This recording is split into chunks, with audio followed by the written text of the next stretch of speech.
Only one human soldier had the courage to bond with 9-foot alien giant.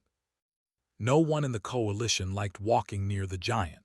Even from far away, its presence felt heavy, not dangerous, but overwhelming, like standing too close to a storm that never moved. The alien was over 9 feet tall, broad and stone-colored, with slow breathing that echoed softly through the massive observation chamber. Its eyes stayed closed most of the time, not in sleep, but in silence. Every species had tried to work with it. Every species had failed. The coalition called the alien unit cartel, but that was only a label. No one knew its real name. It had been created long ago by an ancient civilization to stabilize star systems that were collapsing under cosmic pressure. Cartel did not fight. It did not destroy. It balanced, but to do so it needed a bond, a deep mental and emotional connection with another being. That bond had proven impossible. Whenever someone approached with fear, the giant withdrew. When they approached with authority, it shut down completely. When they tried machines, commands, or rituals, nothing worked. So Cartel stood alone. Lieutenant Mara Keene had heard all this while carrying supply crates through the lower decks. She was not a scientist, not a diplomat, and not a hero. She worked logistics, tracking food, power cells, and emergency routes. She was good at it, quiet, and mostly unnoticed. That was why her name surprised everyone when it appeared on the assignment list. She read it twice. Bonding trial, human candidate Keene Mara. Mara frowned. This has to be a mistake. The officer beside her only shrugged. Humans process emotions differently. The council wants to try something flexible. That word followed her all the way to the observation chamber. Flexible. The doors opened with a low sound and Mara stepped inside. The room was enormous, designed to make Cartel comfortable. Soft light reflected off smooth walls. There were no restraints, no weapons, no control panels inside, only space, and the giant. Mara stopped a few steps in. Her heart beat fast, but she did not turn away. She had seen larger machines before, louder ones too. This was different. Cartel felt present, like it was aware of her in a way that had nothing to do with sight. She swallowed. "Hello," she said. Her voice sounded small in the room. No response. The giant did not move.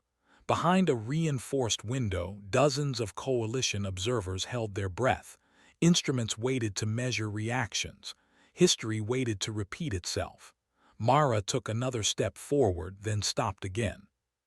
I'm Mara," she said, unsure why she was talking at all. "I don't really know what I'm supposed to do." Her hands were shaking, so she put them in her pockets. She did not hide her fear. She did not push it away either. "I was told to come in here and try." The word felt honest, still nothing. Mara sighed softly. "That's fair." She looked around, then did something no one else ever had. She sat down, right there on the floor. The observers stirred in confusion. Sitting showed vulnerability. It showed lack of control.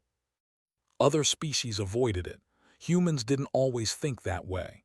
Mara leaned back on her hands and looked up at the giant, not into its face but near it, enough to show attention, not challenge.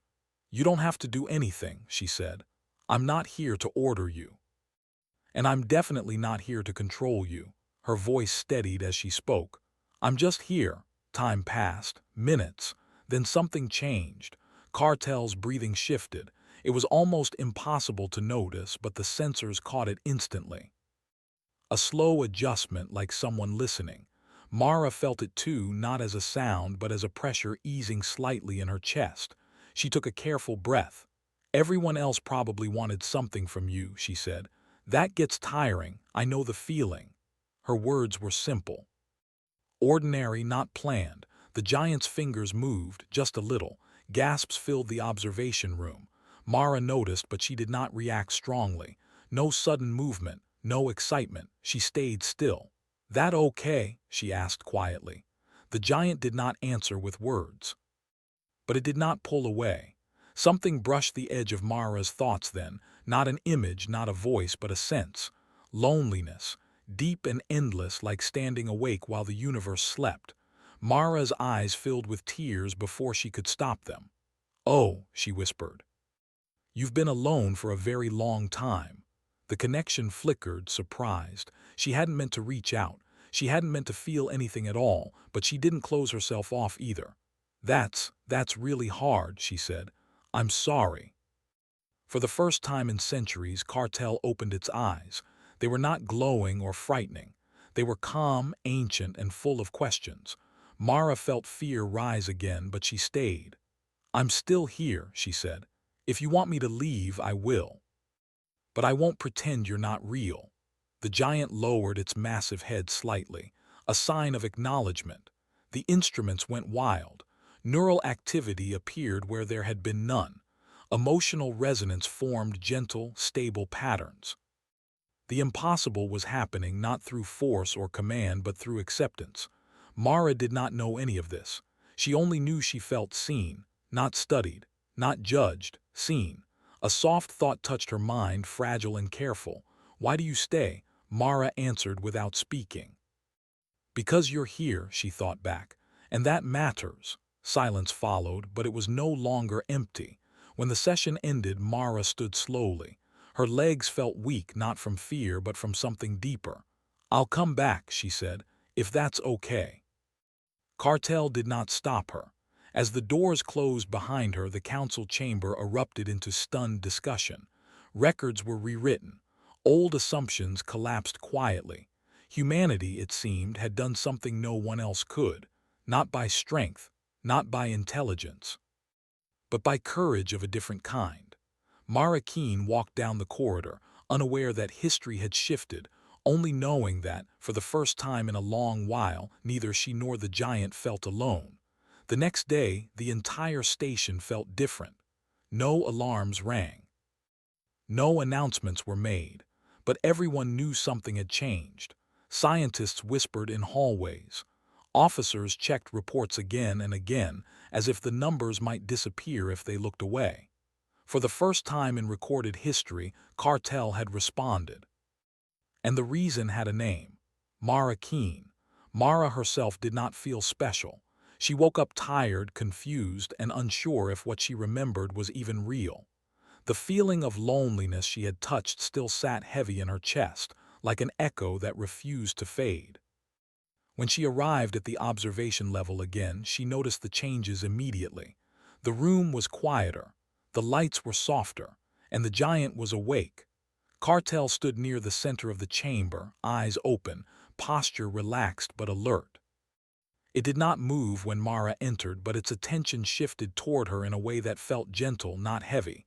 Mara stopped a few steps in. "Good morning," she said, feeling a little foolish. A pause, then something new. A slow, careful thought brushed her mind again, clearer than before. "You returned." Mara's breath caught. "Yes," she said softly, "I said I would." Behind the glass, the observers froze, clear mental response. No distress, no withdrawal, the impossible was continuing.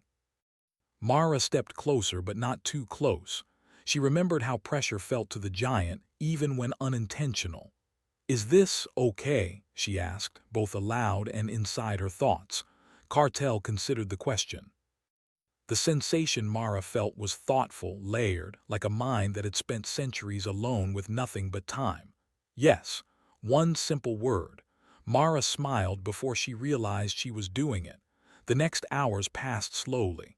There were no machines between them, no tests Mara could see. The scientists had learned from yesterday. They watched quietly now, recording without interrupting. Mara talked. She talked about small things, her home on Earth, the sound of rain on metal roofs, how humans named stars even when they knew they would never reach most of them. She spoke honestly without trying to impress. Cartel listened. Sometimes Mara felt images in return, a memory of forming stars, the pain of imbalance, the exhaustion of holding systems together while civilizations argued above. "You were never meant to be alone," Mara whispered at one point. The thought that answered her was heavy. "I was made to function, not to belong." That hurt more than Mara expected. She did not answer right away. She let the feeling sit between them. "Well," she finally said, "humans are very good at making room for things that weren't planned." A strange warmth filled the chamber, not physical heat but emotional ease. The sensors noticed it immediately. Stress indicators dropped. Resonance stabilized. The scientists stared in disbelief. The council, however, was less comfortable. Later that day, Mara was called into a meeting room she had never entered before. It was circular, elevated, and filled with beings of different shapes and sizes. Their attention pressed on her like weight. "You are exceeding expectations," one council member said. Another tilted its head. "And creating concern." Mara sat straight. "Concern. This bond is not following known parameters," the council continued. "It is forming without hierarchy, control, or predefined limits." Mara frowned. "Maybe that's why it's working." Silence followed. Humans were new to the coalition. Useful, adaptable, but rarely trusted with responsibility this large. "Cartel is not a companion," one member said. "It is a stabilizing entity." Mara met its gaze. "It's also a person." That word caused a visible reaction.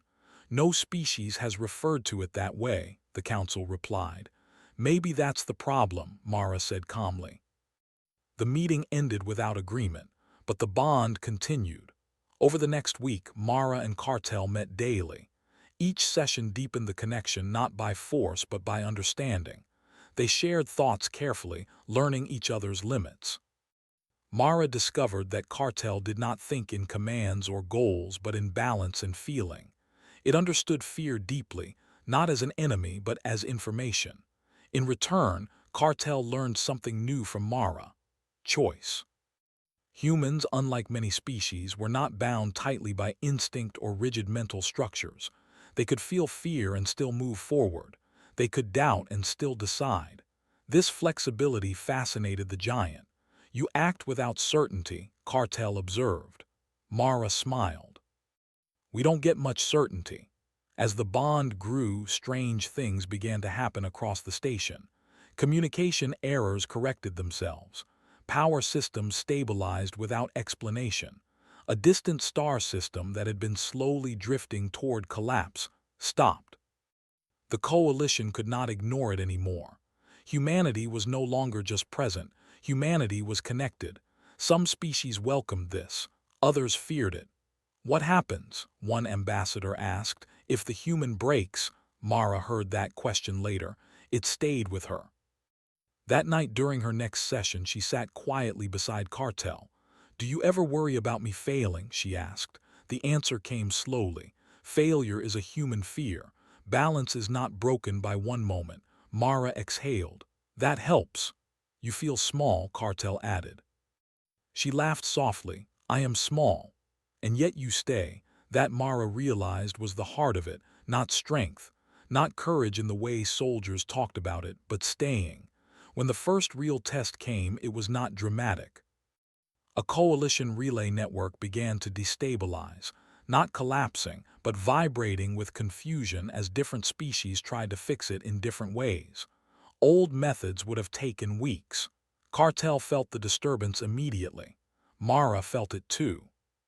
Without orders, without command, Mara placed her hand against the cool floor and focused on the feeling she had learned, the shared rhythm between her and the giant. "Can we help?" she asked. Together came the reply. Cartel extended its awareness through the bond, guided not by rigid logic but by Mara's sense of priority and care. The network settled gently like a breath released. No one cheered. No alarm sounded. But the council went silent. The bond was no longer theoretical. It was working. Later, alone again, Mara leaned against the chamber wall, exhausted. "I don't know how long I can do this," she admitted. "You are not alone anymore," Cartel replied. For the first time, the words applied to both of them. And somewhere deep in the coalition's records, a new category was being written, one no species had ever earned before. Bond compatible. Humanity was changing the rules, quietly. The coalition had always believed power came from control, control of space, control of energy. control of each other. But now, standing in the shadow of something they could not command, those beliefs began to feel fragile. Mara Keen felt it first when she walked through the central hub and people stopped whispering when they saw her. Not with fear, not with respect, with uncertainty. She was still wearing the same uniform, still the same human, but she carried something new with her, something unseen that reached far beyond her own mind. The bond. Cartel sensed the change too. During their sessions, its thoughts carried a new tone. Not loneliness anymore, but awareness, wide and calm like a horizon opening. They watch you, Cartel observed one day. Mara gave a small smile. They always have. Not like this. She knew what it meant. Across the coalition, systems were adjusting. Not breaking, not failing, adjusting. Star charts corrected themselves. Old disagreements between species eased during negotiations, as if tension had been quietly removed from the room. The scientists could measure the effects. They could not explain them. "This isn't a weapon," one analyst said during a closed meeting. "It's a stabilizing presence, a calming one." "And it is guided by a human," another replied. That fact unsettled many. The council called Mara in again. This time the room felt different, less authority, more caution. "You are no longer an experiment," the council leader said. "You are a factor." Mara sat straight. "I didn't ask to be." "No," the leader agreed. "But history does not wait for permission." They showed her projections, galactic models shifting into balance when Cartel acted through the bond, and models failing when it was forced to act alone. "The bond is the key," the council said, "and the bond depends on you." Mara felt the weight of that settle in her chest. "What happens if I say no?" she asked quietly. Silence. Then carefully, "Then the instability returns." She nodded slowly. "I'll continue." But that night, alone in the chamber with Cartel, her hands trembled. "I'm scared," she admitted. "Not of you, of being important." Cartel considered this. "Importance is not a burden humans seek," it said. "No," Mara replied, "but we carry it anyway." The giant understood that. As days passed, the bond deepened further, not stronger, wider. Cartel began reaching out to other systems through Mara's sense of empathy, not logic alone, and something unexpected happened. Other humans began to feel it, not the bond itself, but its echo. Human engineers found it easier to work together with non-human crews. Diplomats reported smoother talks. A human medic calmed a panicked alien child without sharing a language. Small things, but they added up. A researcher finally spoke the quiet truth. Humans act as emotional translators. The idea spread quickly. Humans did not dominate the bond. They did not control Cartel. They bridged it. The coalition realized something deeply unsettling. They had mistaken softness for weakness.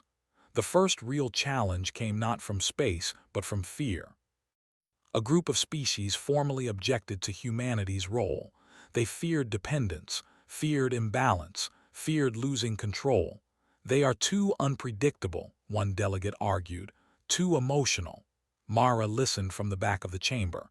She did not interrupt. When asked to speak, she stood slowly. "You're right," she said. "We are emotional, we doubt, we change our minds." She met their gazes one by one. "That's why this works." She explained how humans lived with uncertainty every day, how they bonded not by instinct but by choice. How fear did not stop them from reaching out, it informed them when to be careful. "We don't try to erase fear," Mara said. "We walk with it." The chamber fell quiet. Then Cartel spoke, not through Mara, out loud. Its voice was deep and slow, like stone remembering movement. "Humans do not demand," it said. "They invite." Shock rippled through the room. "Cartel has never spoken before," someone whispered. The giant continued. "They do not seek control, they offer presence. That is why balance responds." No one argued after that. Still, the strain showed. Mara grew tired more often, not weak, just stretched. Carrying understanding between minds took energy. One day she did not come to the chamber. Cartel noticed immediately. Concern spread through the bond, sharp and sudden. When she returned the next day, pale but determined, the giant asked without words, "Why did you leave?" Mara sat down slowly. "I needed rest." "You do not rest enough," she laughed softly. "You're not wrong." There was a pause. "Then we must change." That surprised her. "What do you mean?" "Balance must include you." From that day on, the bond shifted again. Cartel no longer leaned fully on Mara. Instead, it adjusted, giving back calm, stability, grounding. The bond became mutual. The effects were immediate. Mara felt stronger, not physically but steady, clear, and across the coalition something remarkable happened. More giants awakened, not fully, not all at once, but enough to notice. Ancient stabilizers, long dormant, stirred, and every one of them asked the same question. "Where are the humans?" The council stared at the reports in disbelief. "This was never supposed to spread," one said. "But it did," another replied, "because it wasn't forced." Mara stood with Cartel as the realization settled across the station. She felt small again. But she stayed. "Looks like we started something," she said. "You reminded us of something," Cartel replied. "What?" "That function without connection is emptiness." Mara swallowed hard. The galaxy was not changing because humans were the strongest. It was changing because they were willing to connect where others only calculated. And for the first time in a very long time, the universe felt quieter, balanced, listening. The galaxy did not change in one loud moment. It changed quietly. Reports came in slowly at first.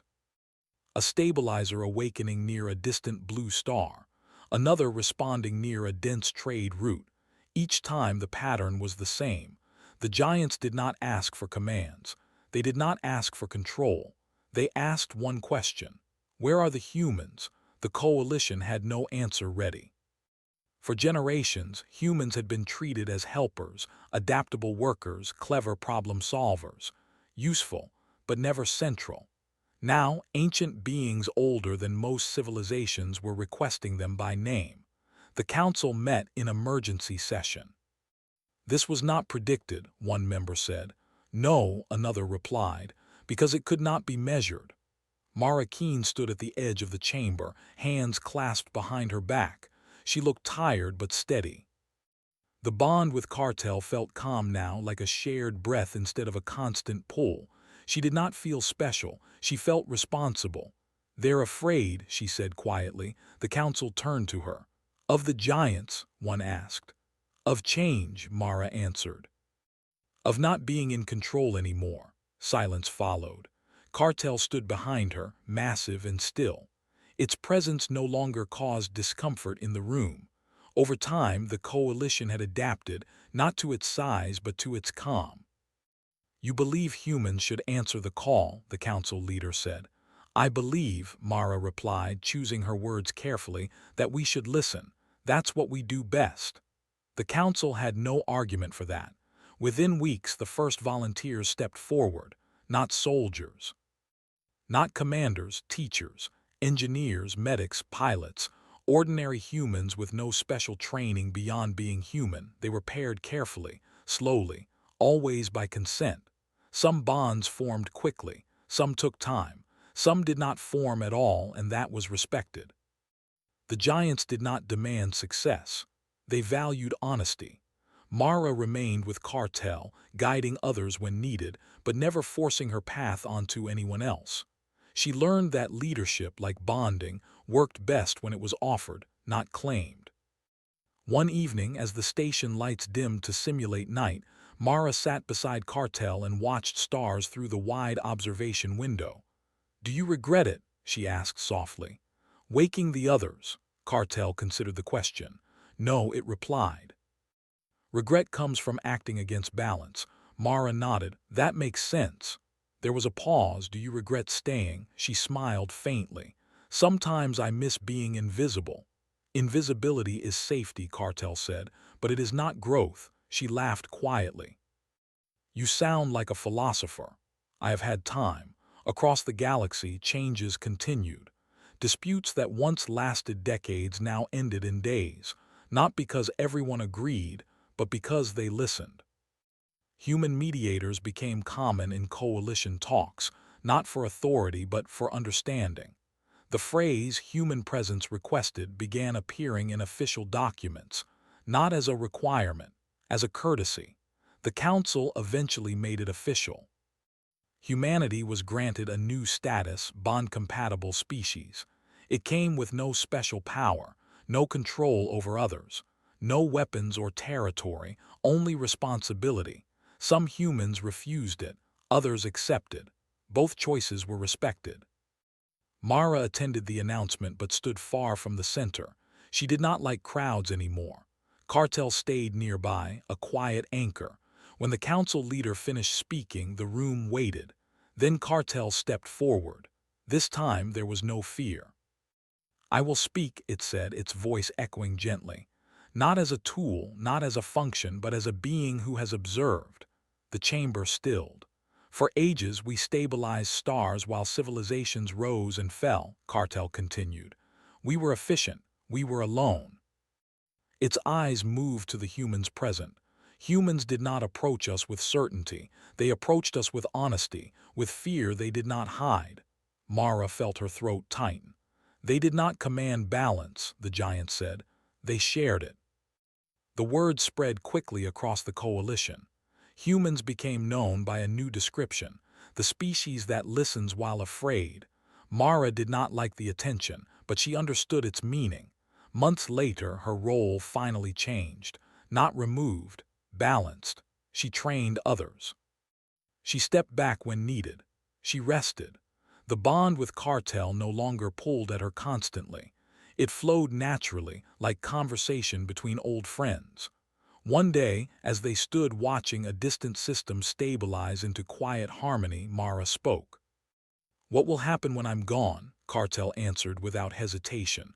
"The bond will remain, not with you alone, with your kind." She smiled. "That's good. You taught us something important," the giant added. "What's that?" "That courage is not standing without fear." Mara waited. "It is choosing connection despite it." She closed her eyes for a moment and let that truth settle. The galaxy had not been saved by weapons, not by dominance, not by force. It had been steadied by presence, by sitting down instead of standing over, by listening instead of commanding, by one human who chose not to walk away. As the stars continued their quiet dance, Mara Keen stood beside a giant older than history, and for the first time, the universe felt balanced not because it was controlled, but because it was understood. End.